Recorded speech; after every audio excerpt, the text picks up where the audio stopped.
اللہ کے رسول صلی اللہ علیہ وسلم نے اپنے 10 صحابہ کا نام لے کر فرمایا تھا، میرے یہ 10 صحابہ جنتی ہیں۔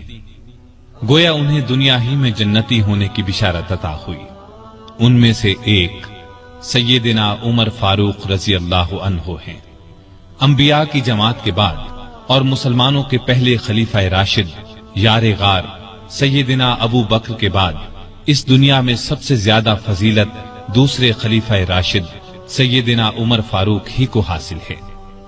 نبی صلی اللہ علیہ وسلم نے ان کے بارے میں اس طرح دعا فرمائی تھی، اے اللہ اسلام کو عمر کے ذریعے سے قوت اور عزت دے۔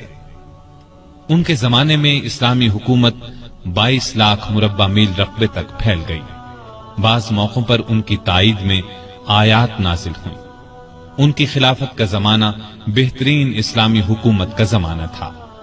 اتنے بڑے حکمران ہوتے ہوئے دوپہر کے وقت شہر سے باہر گرم زمین پر کوئی پتھر وغیرہ سر کے نیچے رکھ کر قیلولہ کر لیتے تھے۔ ان کے واقعات اس قدر حیرت انگیز ہیں کہ سننے والے دنگ رہ جاتے ہیں۔ بڑے بڑے طاقتور حکمران ان کے نام سے کانپتے تھے، جبکہ خود ان کا یہ حال تھا کہ جسم پر کھردرا لباس ہوتا تھا۔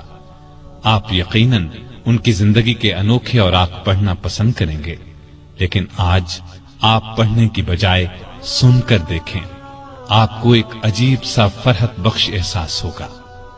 سیدنا عمر فاروق رضی اللہ عنہ ہجری سال شروع ہونے سے 40 سال پہلے 583 عیسوی یا 584 عیسوی میں مکے میں پیدا ہوئے۔ نبی کریم صلی اللہ علیہ وسلم ان سے 13 سال پہلے دنیا میں تشریف لا چکے تھے۔ والدین نے نام عمر رکھا، کنیت ابو حفص تھی، لقب فاروق تھا، یعنی حق اور باطل میں فرق کرنے والا۔ اس زمانے میں ایک روز انہوں نے رسول پاک صلی اللہ علیہ وسلم کو حرم شریف کے اندر نماز پڑھتے دیکھا تو وہ آپ کے پیچھے کھڑے ہو گئے۔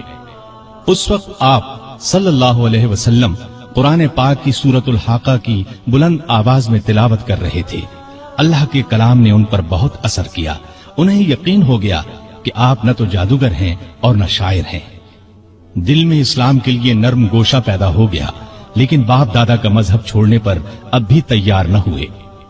قاسم بن عثمان کی روایت میں آیا ہے کہ ایک دن طبیعت نے جوش مارا، ارادہ کیا کہ جس ہستی کی وجہ سے وہ الجھن میں ہیں کیوں نہ انہیں ختم کر دیں۔ چنانچہ ننگی تلوار ہاتھ میں لے کر نکلے۔ راستے میں ایک مسلمان نعیم بن عبداللہ مل گئے۔ انہوں نے پوچھا، خیر تو ہے، ننگی تلوار لیے کہاں جا رہے ہیں؟ بولے، محمد کو قتل کرنے جا رہا ہوں۔ نعیم نے کہا کہ پہلے اپنے گھر کی خبر تو لیں، آپ کی بہن اور بہنوئی مسلمان ہو چکے ہیں۔ سیدنا عمر الٹے پاؤں بہنوئی کے گھر پہنچے۔ اس وقت ان کے بہنوئی سعید بن زید اور فاطمہ بنت خطاب کے گھر میں رسول اللہ صلی اللہ علیہ وسلم کے ایک صحابی خباب بن ارد بھی موجود تھے۔ خباب بن ارد انہیں قرآن سکھا رہے تھے۔ عمر نے دروازے پر دستک دی تو خباب گھر کے ایک حصے میں چھپ گئے۔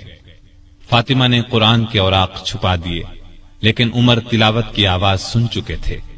اندر پہنچ کر پوچھا، کیا پڑھ رہے تھے؟ مجھے معلوم ہوا ہے کہ تم مسلمان ہو چکے ہو، اپنے باپ دادا کے مذہب سے پھر گئے ہو۔ یہ کہہ کر انہوں نے دونوں کو مارنا پیٹنا شروع کر دیا۔ بہن کے سر پر ایک لکڑی ماری، ان کے سر سے خون بہ نکلا۔